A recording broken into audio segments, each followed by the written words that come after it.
ಸುಳ್ಳು ಸುದ್ದಿ ಹೇಳಾತಾರ, ಕಿಡ್ನಾಪ್ ಮಾಡ್ಕೊಂಡು ಹೋಗ್ಯಾರ, ಆಮೇಲೆ ತಂದೆ ತಾಯಿಗೆ ಜೀವ ಬೆದರಿಕೆ ಹಾಕ್ಯಾರ ಅಂತೆಲ್ಲ ಸುಳ್ಳು ಸುದ್ದಿ ಹೇಳಾರ. ಅದಕ್ಕೆಲ್ಲ ನಾ ಸ್ಟೇಟ್ಮೆಂಟ್ ಕೊಟ್ಟಿನಿ ಸ್ಟೇಷನಿಗೆ ಬಂದು.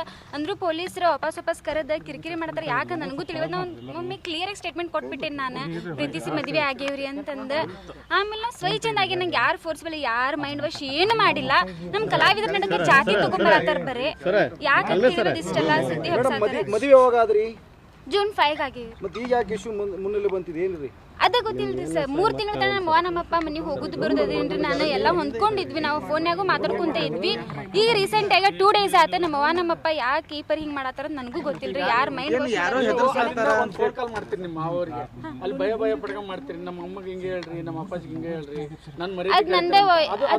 ಅದ್ ನಂದೇ ವಾಯ್ಸ್ ಅಂತಂದ್ ಏನ್ ಗ್ಯಾರಂಟಿ ಸರ್? ಈಗ ನಾ ಒಂದ್ ವಾಯ್ಸ್ ರೆಕಾರ್ಡ್ ಬಿಟ್ಟೆ ಅಂದ್ರೆ ಆ ಕಡೆಯಿಂದ ಯಾರೋ ಎಡಿಟ್ ಮಾಡಿ ಏನೇನ್ ಬಿಡತ್ತಾರ ನನಗೆ ಗೊತ್ತಿಲ್ಲ ಸರ್. ಹಂಗ 1000 ವಿಡಿಯೋಸ್ ಬರ್ತವೆ ಸರ್.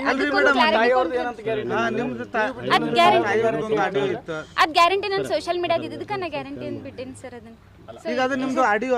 ಇದೆ ನನ್ನ ಲಾಸ್ಟ್ ಮಾರ್ಕ್ಸ್ ನಾ ಸ್ವಚ್ಛಂದ ಆಗೇನ್ ಸರ್. ನನ್ನ ಡಿಸಿಷನ್ ಇಂದ ನಾನೇ ಬಂದೇನು ಸರ್. ಯಾರು ಫೋರ್ಸಲ್ ಮಾಡಿ, ಯಾರು ಮೈಂಡ್ ವಾಶ್ ಮಾಡಿಲ್ಲ, ಯಾರು ಜೀವ ಬೆದರಿಕೆ ಹಾಕಿಲ್ಲ, ಯಾರು ನನ್ನ ಕಿಡ್ನಾಪು ಮಾಡಿಲ್ಲ, ಏನೂ ಇಲ್ಲ. ನಾ ಸ್ವಚ್ಛೆಯಿಂದ ಬಂದೀನಿ, ನನ್ನ ಸ್ವಂತ ಬುದ್ಧಿಯಿಂದ ಬಂದೀನಿ. ಯಾರು ಹೇಳಿಕೊಟ್ಟಿಲ್ಲ, ಏನೂ ಇಲ್ಲ. Thank you.